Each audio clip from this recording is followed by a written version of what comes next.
farol que me guia, é a luz do meu caminho.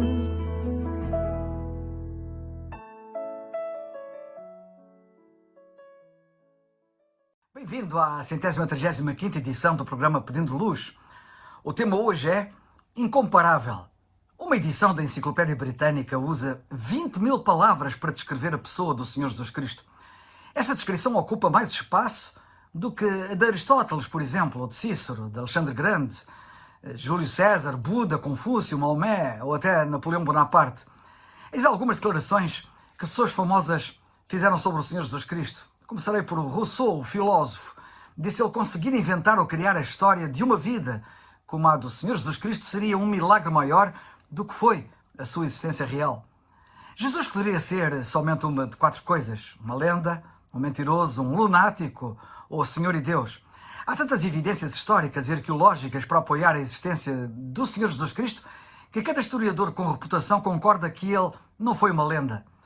Se por outro lado o Senhor Jesus Cristo fosse mentiroso, por que é que ele iria morrer por uma mentira?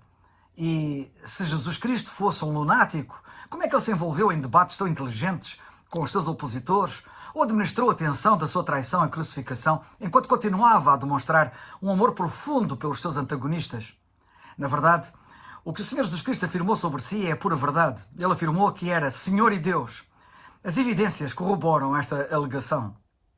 Tão certa é esta verdade que um dos seus próprios apóstolos, um dia, caiu aos seus pés confessando, dizendo: Senhor meu, Deus meu.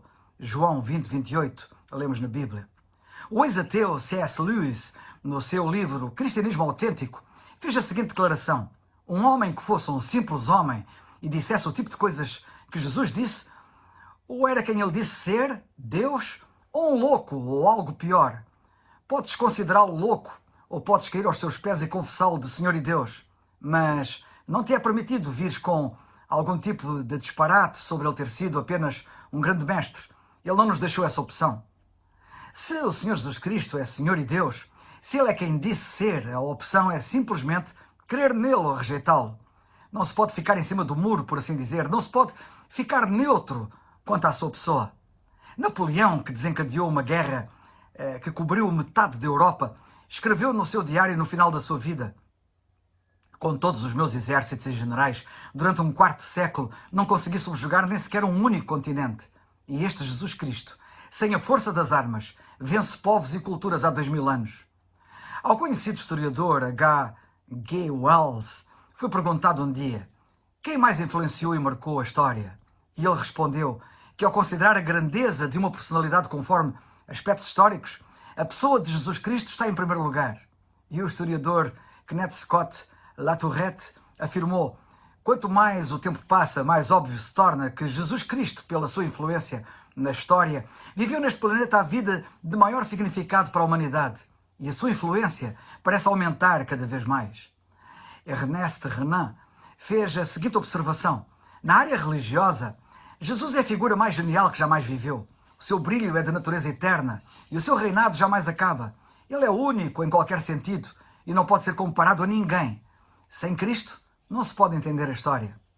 O historiador Philippe Schaff escreveu sobre o Senhor Jesus Cristo dizendo: ele disse palavras de vida como jamais haviam sido pronunciadas antes e nunca mais serão depois dele pronunciadas assim.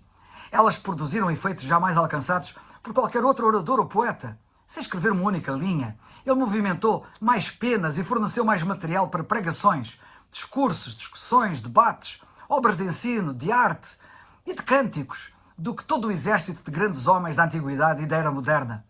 Outra pessoa expressou-se sobre as palavras do Senhor Jesus Cristo nestes termos assim: são as palavras de uma pessoa perfeita. Uma vez pronunciadas, elas não se calam. Pelo contrário, o seu som torna-se cada vez mais forte. O seu eco ressoa até ao nosso tempo e ainda hoje move corações. O seu evangelho é descrito como poder, dinamite de Deus, como lemos em Romanos 1:16. Jesus jamais falou palavras vãs. Quando ele falava, até a mais simples palavra pesava como uma rocha. Tudo o que ele diz alcança o fundo, atinge o alvo, e o seu eco continua a ressoar, a retinir nos corações. Ele, por exemplo, disse um dia: o céu e a terra passarão, mas as minhas palavras não hão de passar. Lemos isso em Mateus 24:35. Ele criou um universo de sóis brilhantes e galáxias em movimento, dizendo que tudo isso passaria.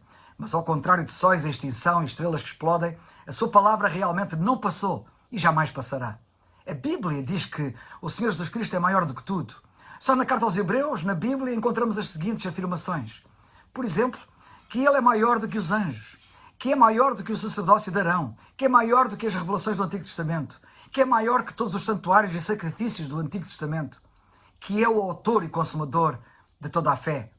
O seu passado é inesquecível, o seu presente é inescapável e o seu futuro é inevitável. E inevitável será o teu encontro com Ele. E eu pergunto-te, estás preparado para isso? Ole Hallesby, um conhecido teólogo norueguês, escreveu no seu livro Como me tornei cristão o seguinte: os outros que vieram antes de Cristo só podiam dizer como um homem deve ser. O Senhor Jesus Cristo, por outro lado, mostrou na sua própria vida como deve ser o homem. Ele não só apontava para os outros o ideal, mas ele próprio era o ideal. Ele realmente viveu assim diante dos olhos de todos. Muitos achavam que com o passar do tempo eles teriam que melhorar o ideal de Jesus. Porém, ninguém conseguiu alcançá-lo, muito menos ultrapassá-lo. Em qualquer caso, ele obteve a aprovação da minha consciência. Onde eu vejo Jesus, a minha consciência diz, sim, é assim que deve ser uma pessoa. Percebi que o próprio Jesus Cristo considerou como sua verdadeira tarefa ser Salvador. Sem dúvida, ele é o nosso modelo, o nosso ideal. Porém, ele nunca afirmou que foi por causa disso que ele veio. Na verdade, ele expressamente diz em muitas ocasiões que veio para dar a vida, a sua vida em resgate de muitos, e que veio buscar e salvar o que se havia perdido. Veio para te salvar a ti e a mim. Eu não fui forçado a me tornar cristão, diz ele. Eu podia escolher o que eu quisesse, e esse foi exatamente o meu terror, mas eu tinha que escolher, e tive que escolher. Agora eu posso responder facilmente porque é que me tornei cristão. Eu não ousaria viver uma vida de mentira. O que teria acontecido se eu, depois de conhecer o Senhor Jesus Cristo, tivesse continuado a viver como antes? Então decidi crer em Jesus e segui-lo. E bendito seja Deus, agora e na eternidade, por esta bendita escolha que fiz. Estás tu preparado? Irás encontrá-lo numa destas duas realidades. Ou como teu Salvador, porque creste nele, ou como juiz, por o teres rejeitado, tendo desprezado a obra salvadora que realizou por ti na cruz. Salva-te enquanto tens tempo. A tua decisão por Jesus é importante. Antes que aconteça o que a Bíblia diz em Jó, no capítulo 10, e versículos 21 e 22 na Bíblia. Diz assim: antes que eu vá para o lugar do qual não há retorno, para a terra de sombras e densas trevas, para a terra tenebrosa como a noite, terra de trevas e de caos, onde até mesmo a luz é escuridão. Com Cristo ganhamos tudo. Sem Ele, tudo perdemos, e isso para sempre. Hamlet, de Shakespeare, disse: perderei, quer viva, quer morra. Mas o apóstolo Paulo, escrevendo aos Filipenses, diz, por outras palavras, com a maior certeza absoluta, as seguintes palavras: ganharei, quer viva, quer morra. Portanto, deves urgentemente crer em Cristo como Ele, pois sem o Senhor Jesus Cristo, perderás tudo, terás tudo a perder. Ron Dunn disse: nunca sabemos se Jesus é tudo o que nós precisamos até Jesus ser tudo o que nós temos. E se Jesus é tudo o que tu tens, então, e só então, irás descobrir que Jesus realmente é tudo aquilo que tu precisas. E que direi eu? Eu que tenho praticamente meio século de fé em Cristo. Tanto te poderia dizer, tenho tanto para te dizer. Por alguma razão estou aqui a falar-te, certo? Mas, por ora, eu quero que tu registres e atentes para aquilo que a Bíblia diz, porque será suficiente. E a Bíblia diz claramente: crê no Senhor Jesus Cristo e serás salvo. Atos 16:31. É o farol